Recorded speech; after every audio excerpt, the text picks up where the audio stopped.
en toda España que se producían monocultivos industriales muy interesantes que luego serán todos de alguna manera diluidos.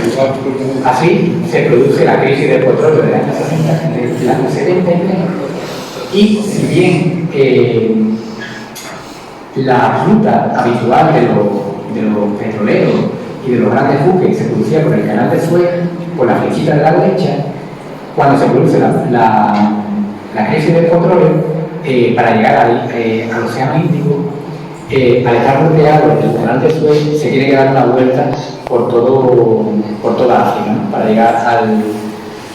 Entonces, al estar bloqueado, se produce un aumento de los tonelajes de las construcciones. Esto lleva a que en los años 70 se construya el NAVA, el nuevo astillero de la bahía de Cádiz. Es un astillero que, de alguna manera, no solo viene acompañado con mejores instalaciones, sino que también viene con un nuevo dique, ¿no? Un nuevo dique que las dimensiones eran de 530 metros de eslora, 100 metros de manga, con capacidad para construir barcos de 1 millón de toneladas. Bueno, era una obra faraónica, inédita en Europa. Solo era comparable con los astilleros de Koyaki de Japón, pertenecientes a la empresa Mitsubishi.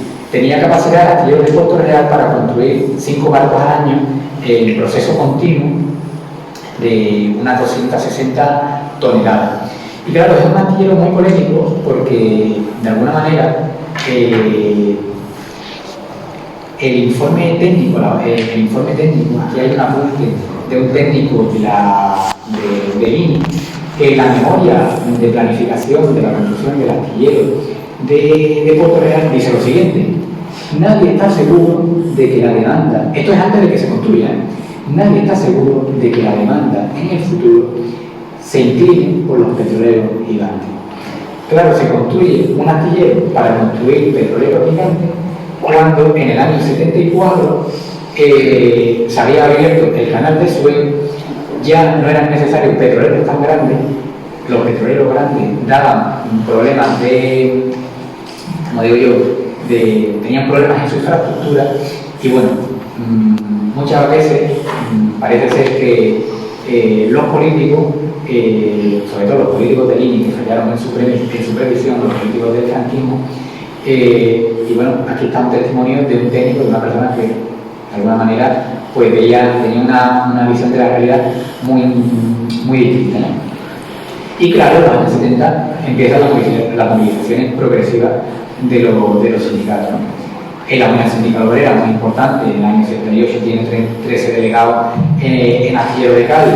Pues la autora Manuela Roca Moedán habla de que el núcleo de Cádiz era muy importante, sobre todo en las bodegas y en los astilleros. Resalta aquí en Andalucía, en la provincia de Cádiz, el segundo local de Gran Camaño, pero también en los astilleros resalta a Sebastián González Barroso, Manuel Ocaña, o el astillero de Cádiz, muy importante, José Luis Rodríguez. También es importante resaltar a José Sobrilla, ¿no? Que en el astillero de Puerto Real, pues en vez de perteneciente al uso, en vez de inscribirse luego, unirse luego a UGT, forma su propio sindicato, ¿no? Que en este caso es el CAR. Comisiones obreras, que siguiendo el testimonio de Francisco Burguillo y Javier Fajardo, hablan de que en los años 70 hubo un primer núcleo capitaneado por Manuel García Túnez, en los años 70, en el año 73 cae, y se produce una segunda oleada en el año 75, en lo que, liderado por Sebastián Gómez Cama y Federico Pedreño Patrón, son quienes crean un segundo núcleo en la empresa. A este segundo núcleo de trabajadores de comisiones obreras se unen José de la Fuente Campo Verde, José Antonio Caparro Carrillo y José Galván Saborío. Para la UGT, por ejemplo, para seguir el camino de UGT en Astillero de Cádiz, pues seguimos la biografía de Rafael Román. En su biografía nos afirma que un grupo de trabajadores de astilleros, como pueden ser Juan García García, Chinchilla, Escalona, Eduardo Toro, Miguel Ángel López Vázquez, en este caso el astillero de Puerto Real, Pepe Lado y May, nos hizo recuperar una base en Cádiz, donde poco a poco UGT se convirtió en un sindicato potente.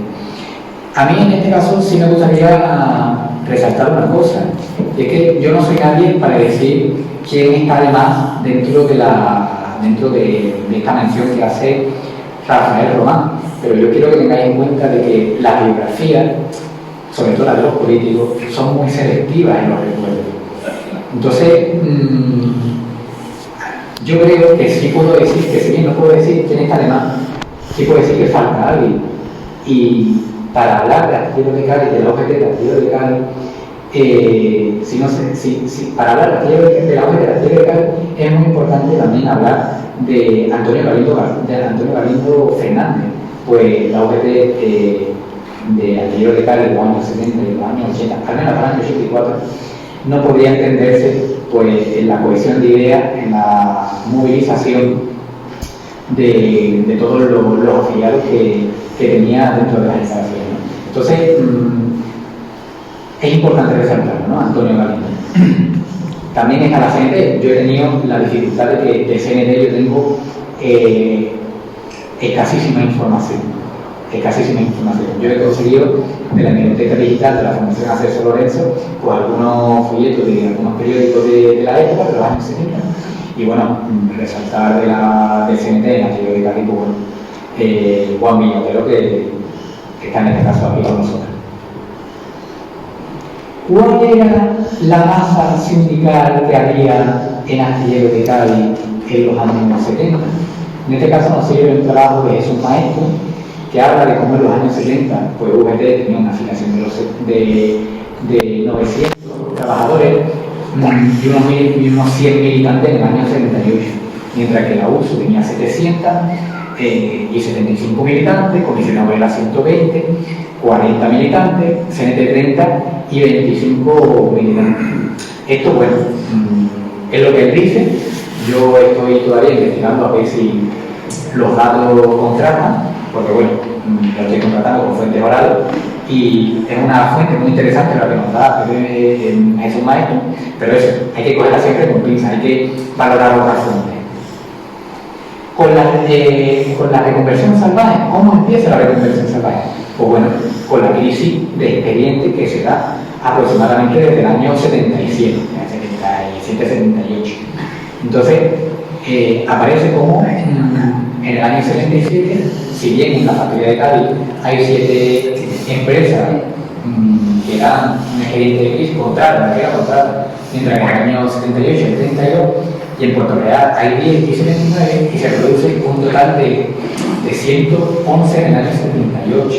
Es muy importante porque, claro, no lo he mencionado antes, pero no solo estaba la masa laboral de Astillero, la que era la plantilla propia, sino que luego había una serie de empresas auxiliares que suministraban trabajo muy concreto a la empresa. Los pactos de la Castellana, que se producen en la primera reconversión industrial, y que tenemos la suerte de que el gobierno, la Dirección General de la Guardia Civil reseña cómo es el delegado por parte del abuso quien se encarga delante de la dirección de los astilleros en un tipo de unidad de todos los trabajadores de la factoría, en anunciar que los trabajadores mantendrían ese año, en el año 78, todos sus puestos de trabajo, tanto los trabajadores de la plantilla propia como los auxiliares. Se establecía una comisión de seguimiento y se empezaban la regulación de empleo de los trabajadores. Y bueno, las diferentes negociaciones que se dan entre el año 79 y el año 83. Esta foto del año, yo la tengo sin fecha, aunque yo deduzco que es del año 78, pero no quiero tampoco meter la palabra. Además de la reconversión industrial se dan movilizaciones tan importantes como la que empieza el 29 de mayo del año 83 en el Río Tinto, que dura aproximadamente 12 días, y claro, la reconversión del año 84, que empieza con una cronología muy clara, y es que aparece lo que es la diferencia entre recesión o suspensión de contrato a principios de enero.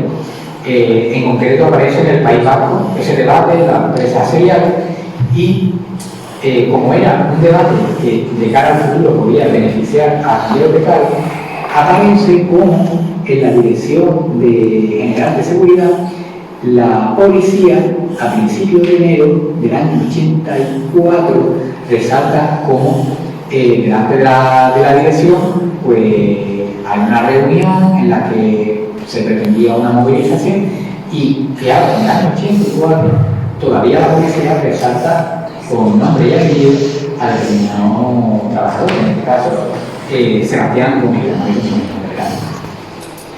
En marzo se publica el plan de empresa en el que aparecen los primeros,